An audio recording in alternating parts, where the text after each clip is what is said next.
ખબરોમાં બન્યા રહેવા માટે બેલ આઇકોન દબાવો અને એબીપી અસ્મિતાને સબસ્ક્રાઇબ કરો. નિવાસ સ્થાને જ તેમના પાર્થિવ દેહને રાખવામાં આવ્યો અને સીએમ વિજય રૂપાણી પણ અહીં પહોંચી ગયા છે. તેઓએ કેશુબાપાના ચરણે શ્રદ્ધાંજલિ અર્પણ કરી છે. અગાઉ ધારીની સભામાં તેમણે કેશુબાપાને ભાવાંજલિ અર્પણ કરી હતી અને હવે તેઓ ખુદ અંતિમ દર્શન કરવા માટે અહીં પહોંચી ચૂક્યા છે.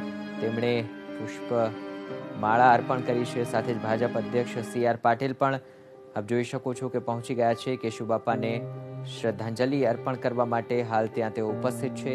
નાયબ મુખ્યમંત્રી નીતિન પટેલ પણ હાજર છે. આમ સરકાર અને ભાજપ સંગઠનના અનેક એવા મોટા ચહેરાઓ હાલ ત્યાં પહોંચી ચૂક્યા છે અને અંતિમ ઝલક મેળવવા માટે હાલ ત્યાં ઉપસ્થિત છે.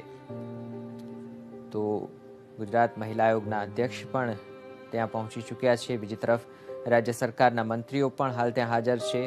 વિભાવરીબહેન દવેએ તેમને પુષ્પાંજલિ અર્પણ કરી. સાથે જ પૂર્વ પ્રદેશ અધ્યક્ષ જીતુ વાઘાણીએ પણ શોકાંજલિ અર્પણ કરી છે. પરિજનોને સાંત્વના પાઠવવા માટે પણ રાજકારણના મોટા નેતાઓ હાલ ત્યાં પહોંચી ચૂક્યા છે. પ્રધાનમંત્રી નરેન્દ્ર મોદીથી માંડી અને ગૃહમંત્રી અમિત શાહ, રક્ષામંત્રી રાજનાથસિંહ, અન્ય કેન્દ્રીય મંત્રીઓએ પણ કેશુબાપાને શ્રદ્ધાંજલિ અર્પણ કરી છે. બીજી તરફ રાજ્ય સરકારના મોટાભાગના મંત્રીઓ, મુખ્યમંત્રીથી માંડી અને નાયબ મુખ્યમંત્રી સહિતના મંત્રીઓ ત્યાં ઉપસ્થિત છે. ભાજપ પ્રદેશ અધ્યક્ષ CR પાટીલ તેઓ પણ સમાચાર મળ્યા અને તાત્કાલિક સીએમ સાથે અહીં આવી પહોંચ્યા છે.